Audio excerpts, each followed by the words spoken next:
The LDS Church does not understand what the gift of tongues is, and I will be drawing from the LDS Preach My Gospel, 2nd edition, page 103. But the Preach My Gospel manual is what they used to train the missionaries prior to them going out on their mission trip in their training centers, and they are told to consult the information within this manual daily to be able to explain the concepts in their own words. That way it doesn't come off as wooden and rehearsed. Now it says on page 103, it says, "The Lord gives us gifts of the Spirit to bless us and use in blessing others.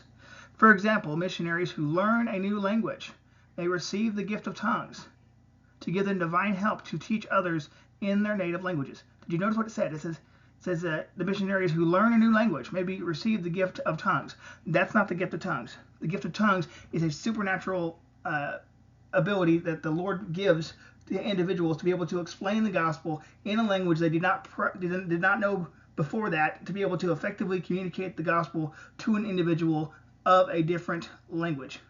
And this is exactly what we find in the book of Acts. In Acts chapter 2, verse 1 through 13, it says, "When the day of Pentecost had arrived, they were all together in one place. Suddenly a sound like that of a violent rushing wind came from heaven, and it filled the whole house where they were staying. They saw the tongues like flames of fire and separated and rested on each one of them. Then they were all filled with the Holy Spirit and to begin to speak in different tongues or languages as the Spirit enabled them." Did you notice what it said? It said when they were filled, they were enabled to speak the languages. They did not know the languages prior to that. It's the Holy Spirit that enabled them to do that. In verse 5, it says, "Now there was Jews staying in Jerusalem, devout people from every nation under heaven. When the sound occurred, a group came together and was confused because each one heard them speaking in his own language. They were astounded and amazed, saying, 'Look, aren't all these who are speaking Galileans? How is it that each one of us can hear them in our own native language? Parthians, Medes, Elamites, those who live in Mesopotamia, in Judah and Cappadocia, Pontus and Asia, Phrygia and Pamphylia, Egypt and the parts of Libya near Cyrene, visitors from Rome, both Jews and converts, Cretans and Arabs. We hear them declaring the magnificent acts of God in our own tongues.' They were all astounded and perplexed, saying to one another, 'What does this mean?' But some sneered and said they were drunk on new wine."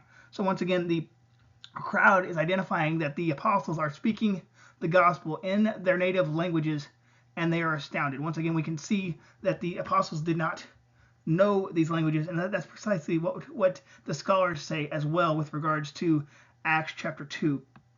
The Zondervan exegetical commentary on the book of Acts says, this assumption, speaking of verse 7 and 8, it says this assumption in the question would apply to Judean Jews as well. Jews who were born and who lived in Palestine were not expected to speak other languages besides Hebrew, Aramaic, and in many cases also Greek.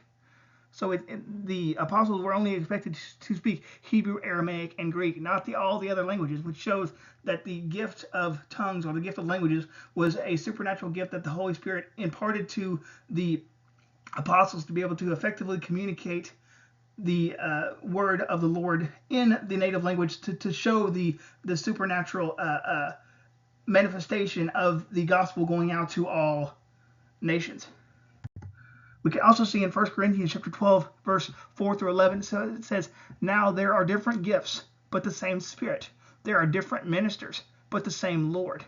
And there are different activities, but the same God works all of them in each person. A manifestation of the Spirit is given to each person for the common good." So we're here saying that whenever you're a believer in Christ, that you are given a gift by the Holy Spirit. It says, to one is given a message of wisdom through the Spirit, to another a message of knowledge by the same Spirit, to another faith by the same Spirit, to another gifts of healing by the one Spirit, to another the performing of miracles, to another the prophecy, to another distinguishing between spirits, to another different kinds of tongues, to another the interpretation of tongues.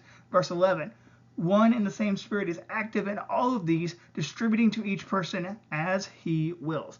So once again, it shows a divine distribution of the gifts as the Holy Spirit will. So the gift of tongues is not that the individual has studied the language prior, but it's the fact that they did not know the language, and the Lord supernaturally allowed them to be able to communicate the gospel effectively to individuals of a different language group, to be able to share the good news of Jesus Christ with that person, which goes to show once again that the LDS Church has no clue what the gift of tongues actually is.